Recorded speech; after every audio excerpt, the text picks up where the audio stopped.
السلام عليكم ورحمة الله وبركاته. نبدأ معا اليوم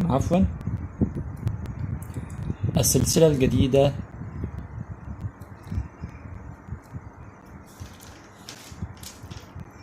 سلسلة تعلم النحو من البداية.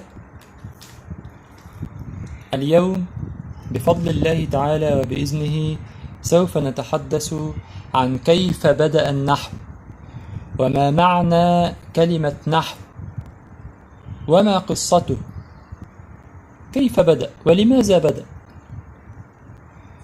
كل هذه التساؤلات سوف نجيب عنها في هذه المحاضرة بإذن الله تعالى. بسم الله نبدأ وبه نستعين، والصلاة والسلام على أشرف خلق الله تعالى سيدنا محمد وعلى آله وصحبه وسلم تسليما كثيرا، ثم أما بعد. بسم الله.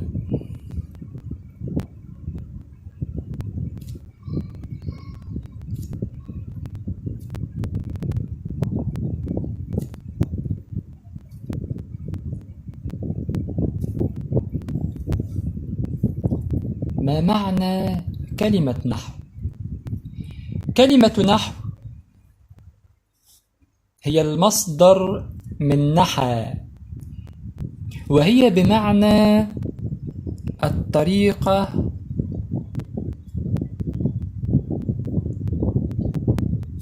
أو التصرف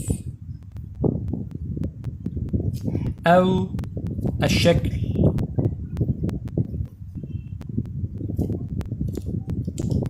يبقى هنا ما معنى كلمة نحو؟ هي الطريقة أو التصرف أو الشكل. فنقول في بعض الكلمات أو الجمل: سرت على هذا النحو، يعني أنني سرت على هذه الطريقة أو على هذا الطريق أو بهذا التصرف أو بهذا الشكل. طيب، هل هناك معان أخرى لكلمة نحو؟ نعم.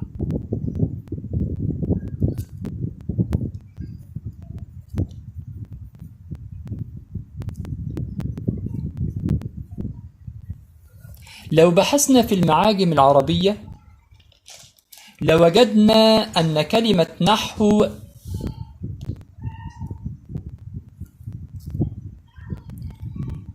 ستجدها أو ستجدونها بإذن الله تعالى بمعنى واحد: اتجاه. بمعنى إيه؟ اتجاه. فنقول مثلا: سرت نحو النافذة. سرت نحو النافذة يعني باتجاه الايه؟ النافذة. رقم 2: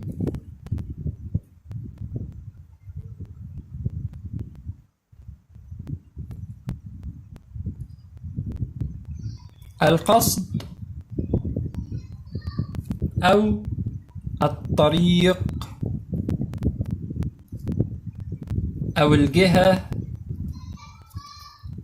مثلما بينا سابقا. رقم 3: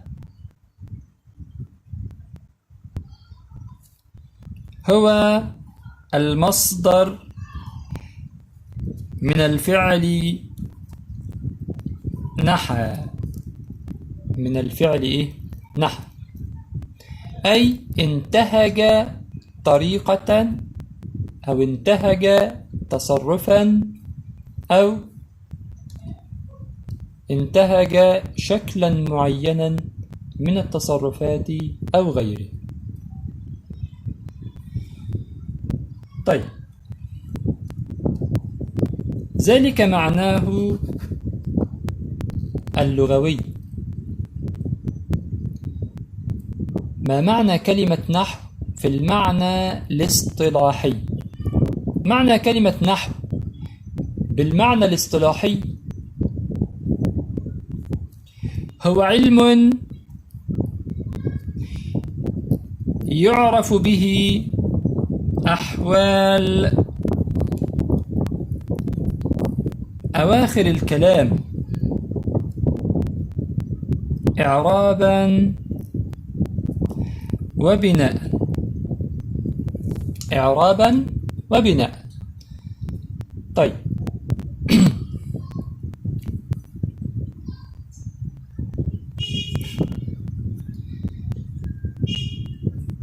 يبقى احنا عندنا هنا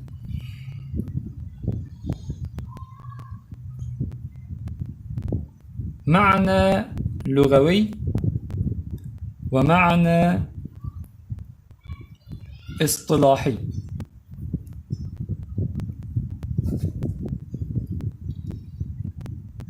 ما معنى كلمة اصطلاحي؟ يعني في الاستخدام. أما معنى لغوي أي معنى معجمي. طيب، لماذا بدأ النحو؟ وكيف بدأ؟ ومن الذي بدأه؟ يقال في بعض الكتب أنه كان في عهد علي بن أبي طالب كرم الله وجهه، في عهد الإمام علي بن أبي طالب رضي الله عنه وكرم الله وجهه. طيب،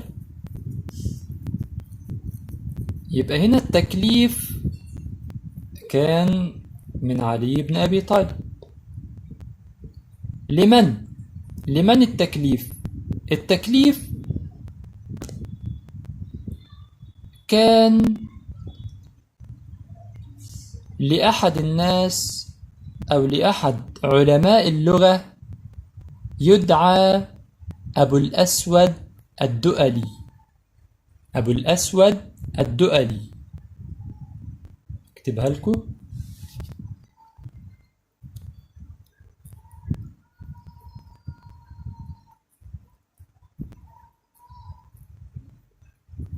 أبو الأسود الدؤلي. طيب، لماذا بدأ النحو؟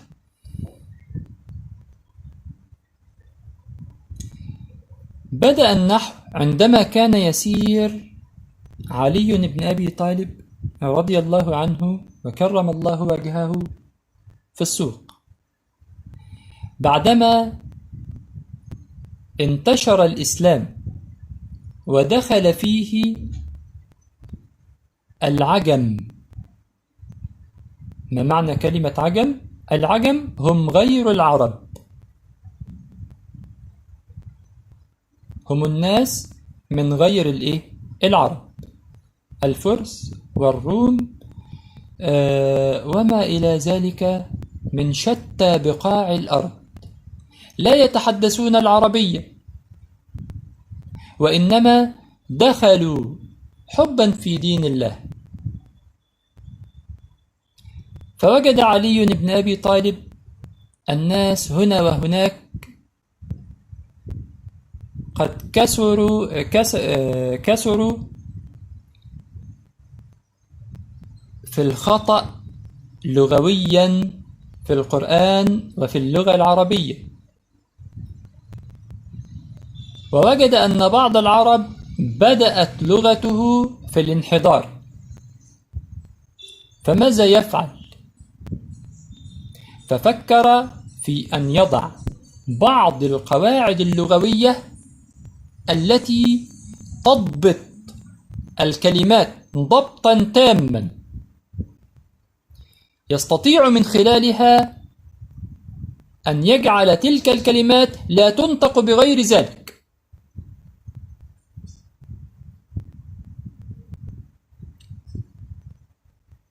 هنا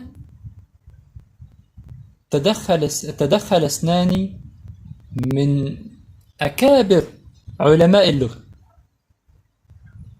الخليل ابن أحمد الفراهيدي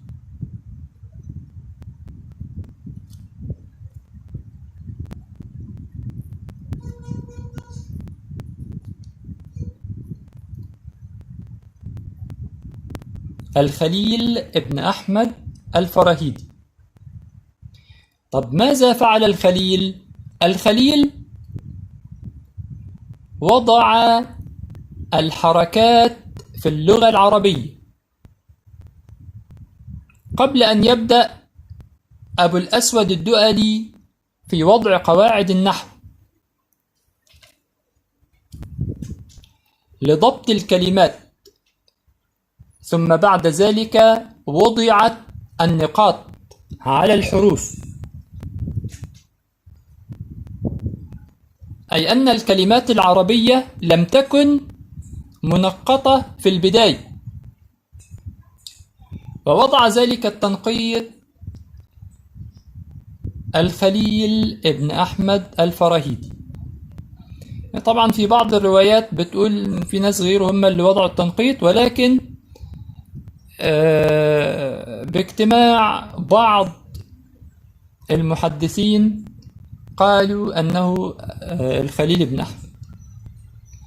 طيب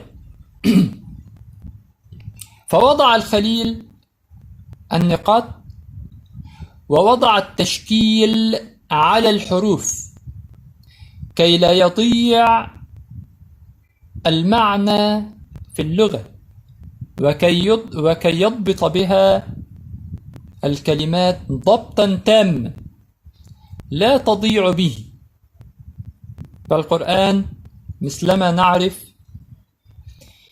إذا أخطأت في حركة معينة على أي حرف ضاع المعنى، وكذلك اللغة، فالقرآن كتب بلغة عربية.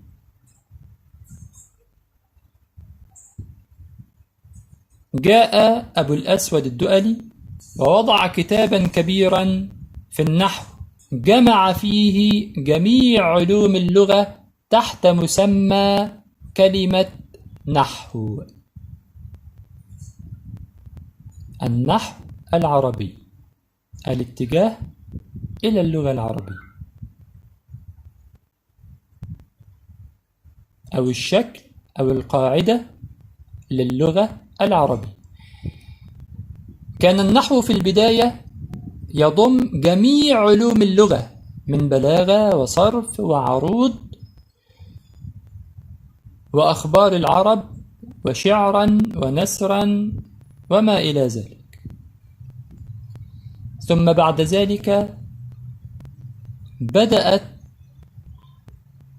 بدأ الناس يتهافتون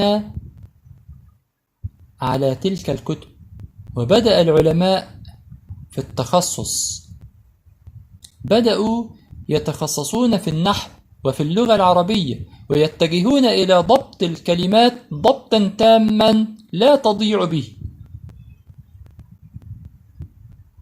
وانتشر الأمر، وبدأت المدارس اللغوية أو المدارس النحوية خاصة في الانتشار والتوسع، وبه كان التخصص. وبدأ النحو يتخصص في الكلمات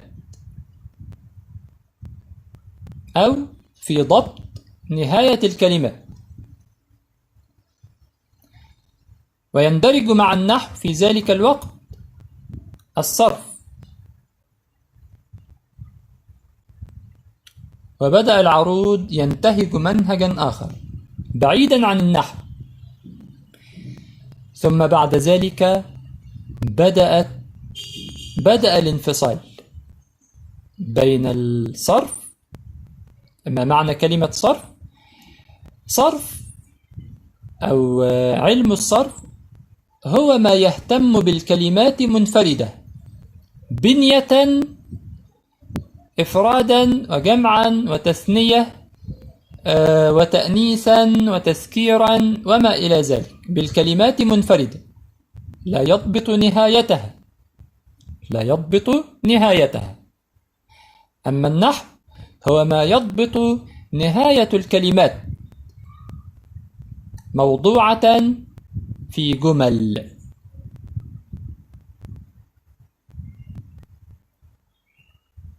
السؤال في نهاية المحاضرة: من الذي وضع تشكيل اللغة العربية، التشكيل والتنقيط، ومن الذي وضع علم النحو، وفي عهد من أمراء المسلمين؟ تكتب الإجابات على ورقة وأرسلوها إلي على الجروب الرسمي للقناة الذي سوف أضعه لكم في الوصف. ذلك ما كان من تقدير أو توفيق فمن الله تعالى، وما كان من سهو أو نسيان فمني ومن الشيطان الرجيم. والسلام عليكم ورحمة الله وبركاته.